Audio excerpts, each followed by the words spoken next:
In this video, I'm addressing a topic that I haven't really felt that comfortable about doing in the past, and that is feeling your feelings. Having grown up in a family where uncomfortable emotions were either covered up or ignored or brushed under the carpet, feelings is something that I've consistently chosen to kind of ignore and put to the side. However, when it comes to finding your voice, knowing yourself is really important, and feelings are a really valuable source of information about who you are.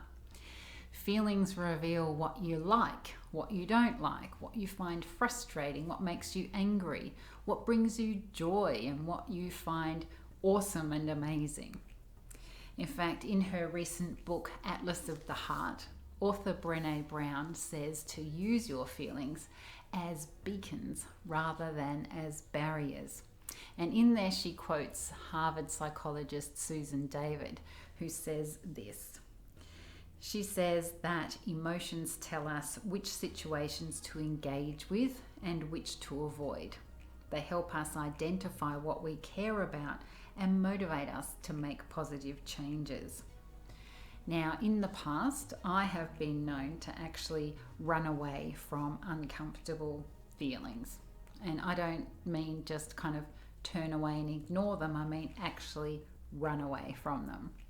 I have been known to run away from home, out the bedroom window and up to the university library when I was a teenager, and my parents found out something that I had done that I felt really uncomfortable talking to them about. So rather than turning around and having the conversation, I just ran away. I have been known to run away from a family barbecue when the conversation had me feel as though I was a bit left out, and rather than maybe finding another group to talk to, my emotions overwhelmed me and I just took off and ran away. And on another occasion, I was on a date with someone that I really didn't want to be there with, and so I made an excuse to go to my car to get something, and I literally took off and ran away. Not great for him, not great for me either, in terms of simply avoiding and running away from uncomfortable feelings. Now, what my feelings were doing at all of those times was telling me something important. Maybe it was time to face my parents and tell them the truth about what I was doing or experiencing. Maybe it was an opportunity to speak up in the conversation at the barbecue and say, hey, maybe let's talk about this instead of that, or direct the conversation in another way, or simply take myself, remove myself and go and find another group to talk to.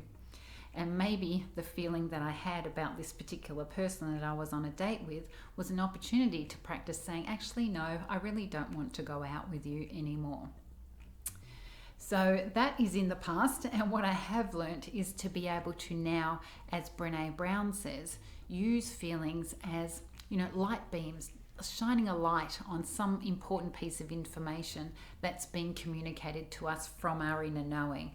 So a better example perhaps of putting this into practice, or an example of putting this into practice, was just the other week when there was something on my desk that I had there, and when I came back it had been removed, and it made me feel uncomfortable. In fact, I felt myself get a little bit angry.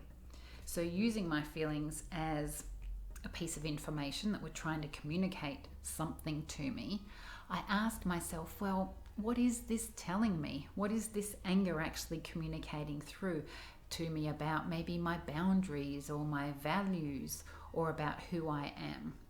And what I noticed is that it had crossed one of my personal boundaries, which is kind of somebody coming into my personal space and moving something that I had there for a reason. So I used that piece of information to go and communicate to them that, yeah, I understand why you might have moved that and put it away where it belongs. However, my desk is my personal space, and I'd just rather that you didn't touch things that were on my desk. Certainly speak to me about it if you have a concern, but otherwise just leave things there because that's part of my personal space. Now, what I found is that I could then communicate that. I could communicate and state how I felt. I could relate it to the incident being something that crossed my personal boundaries, and then I could simply move on. The other person got to understand more about who I was and what I valued and what my boundaries were. And I got to simply let it go rather than staying stuck in my anger, which is perhaps more characteristic of how I might have acted in the past.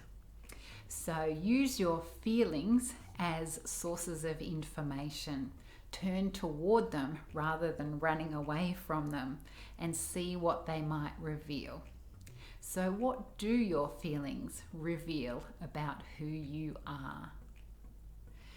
I hope you found that of value and that information may be useful to you in terms of moving from staying stuck in unhelpful feelings to actually using them as sources of information that can help you make positive change. If you'd like to connect with me more, then please feel free to go to my website, which is sharonnatoli.com, where you'll find more information about my programs, and you'll also be able to sign up to receive fortnightly insights into your inbox if that's something you'll find of value. But in the meantime, simply carry on being more of who you already are.